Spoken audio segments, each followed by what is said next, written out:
Today, we're diving into a really powerful opinion piece from Don.com.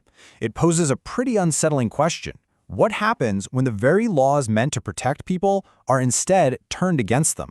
All right, let's get right into it. So right off the bat, the author, Zahid Hussain, doesn't mince words. He opens with this incredibly stark warning. He's framing this whole thing not as some far-off political theory, but as something happening right now, a clear and present danger. And to back up that huge claim, the piece immediately hits you with a number, 17. Just 17 years. So what on earth could this number represent? Well, it's a prison sentence. A 17-year prison sentence handed down to a married couple who are both human rights lawyers, all because of what they posted on social media. And it's this single, frankly shocking case that the author uses as a lens to look at a much bigger issue, the erosion of state accountability. The article really kicks off by taking this conviction apart piece by piece. So that's exactly where we're going to start too. Section 1. A sentence for a tweet. So, who are we talking about?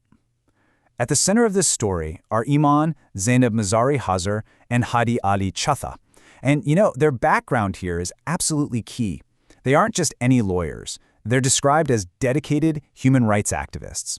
They're known for taking on really tough cases like those involving missing persons and for being outspoken critics of what the author terms state excesses. So you have to ask, what could possibly lead to a 17-year sentence? Well, the charges were brought under anti-terrorism laws. According to the article, the core of the case was an accusation of sedition for just tweeting and retweeting.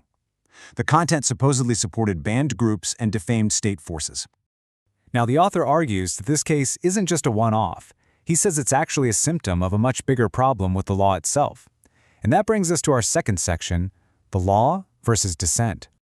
The piece of legislation at the heart of all this is something called PECA. That's the Prevention of Electronic Crimes Act. It was passed back in 2016 to govern online activity, but as the article points out, it's been pretty controversial from the very beginning. And here we get to the author's main point. He claims this law has been, and I quote, weaponized. The argument is that its original intent has been completely twisted. It's gone from being a tool for regulation to a weapon used to criminalize free speech and silence anyone who criticizes the state. From there, the article kind of zooms out.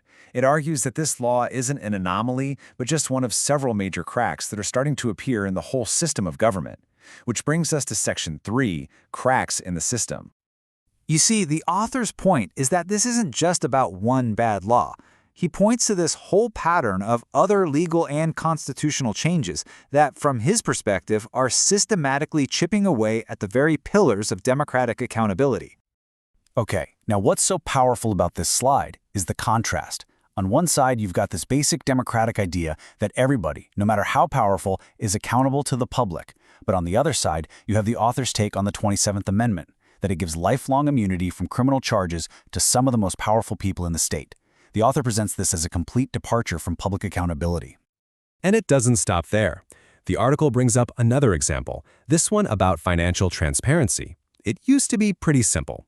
Lawmakers had to declare their assets, and the Election Commission put those declarations online for all of us to see. But now, a new bill apparently stops the ECP from making those statements public, a move the author sees as a pretty blatant effort to avoid public scrutiny. So you have to wonder, if a state is passing laws to clamp down on speech and make things less transparent, what does that really say about its own confidence? This question brings us to the real philosophical heart of the author's argument. Section 4, the paradox of power. And this is such a fascinating twist in the logic. The author suggests that we should look at all these things, the harsh sentences, the immunity, the secrecy, and not see them as signs of strength.